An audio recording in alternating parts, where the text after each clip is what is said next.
Hello there, and welcome to the weekly Outside Views report on the politics of the European Union. In the competition for promising industries with countries like the USA and China, EU Commission President Ursula von der Leyen will present proposals for an EU reaction this week, and she already did this.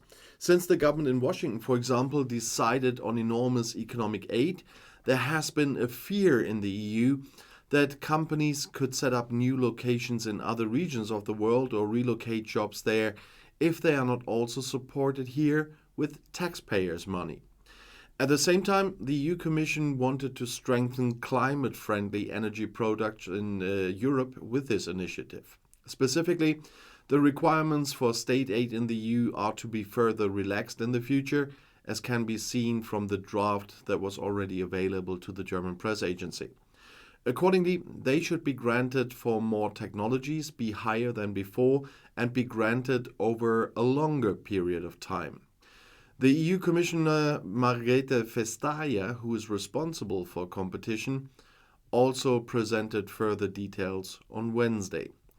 The draft also emphasized that China had announced investments in clean technologies of more than 280 billion US dollars, and that's about 258 billion euros. With its so-called Inflation Reduction Act, the USA is mobilizing more than $360 billion for similar projects. According to the European Court of the Court of Auditors, the EU has made little progress in its efforts to create a common electricity market.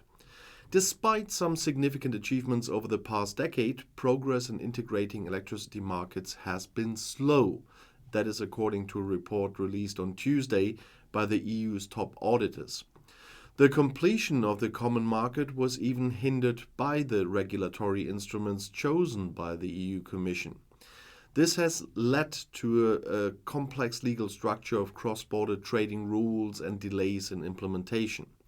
The Court of Auditors concludes that the main risk in the EU electricity market has ultimately been passed on to end users.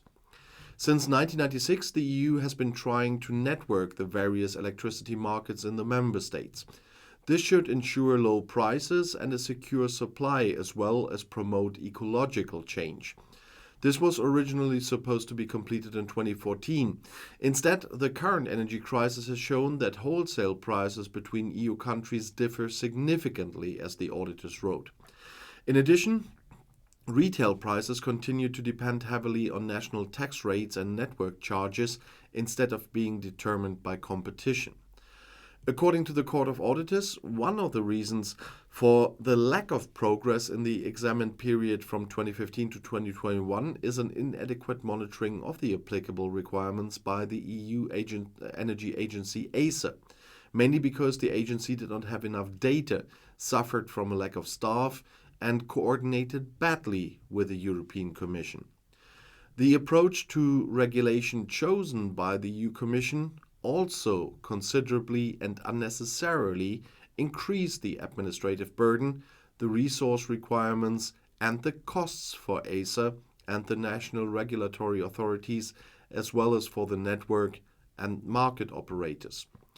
As a result of the energy crisis, the EU Commission intends to propose a reform of the electricity markets in the spring. This is an opportunity to remedy the weaknesses, wrote the Court of Auditors. However, the project is considered highly complex. Despite pressure from several countries, the European Commission does not want to pay for the construction of fences or walls along the EU's external border against unwanted migration.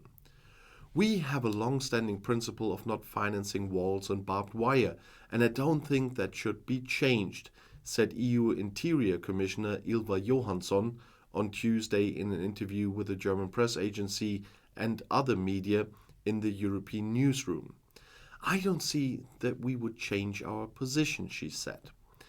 And the Swede emphasized, building walls and barbed wire around the European Union is not a good solution for many reasons. If you really want to control migration, you have to take care of it long before people reach the EU. At the same time, Johansson did not rule out that physical infrastructure at the external borders could be financed from the EU budget. This could be technology for border surveillance, for example. However, as early as autumn 21, more than 10 EU countries asked the EU Commission for physical border barriers to be paid for, at least in part, from the joint budget.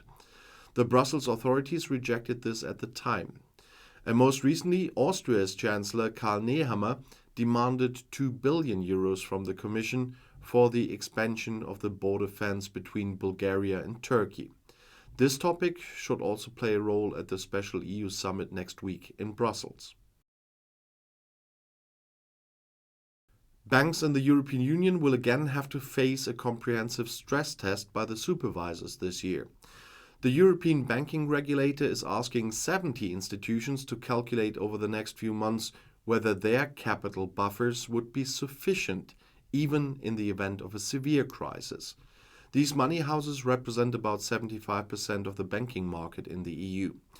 The results are to be published at the end of July, as the European Banking Authority, the EBA, announced on Tuesday. The assumed scenario includes an intensification of geopolitical tensions. In addition, high inflation and rising interest rates are causing private consumption and investments to fall sharply. In the crisis scenario of the test, the economic output, the GDP of the EU countries, collapses by a total of 6% in the years 23 to 25. The assumed decline is thus stronger than in any previous stress test, as the EBA explained. The unemployment rate increased by 6.1 percentage points in the simulated crisis. The inflation rate is up 3 percentage points higher than it would have been without this crisis. The European Commission is supporting 10 pilot projects that aim to create new cross-border rail connections or improve existing ones. This is intended to enable additional train connections between major cities in the EU, including to and from Munich, Berlin, and Hamburg. Some of them are scheduled to start before the summer. Overall, the Commission wants cross-border rail traffic to double by 2030 and triple by 2050. The demand for comfortable and sustainable mobility is increasing. Obstacles to the introduction and operation of cross-border rail passenger services have been identified in an action plan. The Commission's support, announced last week, aims to help railway companies and authorities to remove the remaining barriers. The upcoming pilot projects will show how well these obstacles can be overcome, so that even more new connections can emerge in the long term.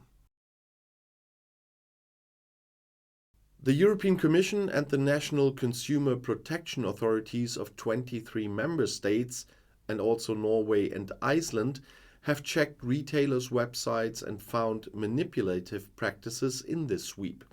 The screening included 399 online shops from retailers, with the products on offer ranging from textiles to electronic devices.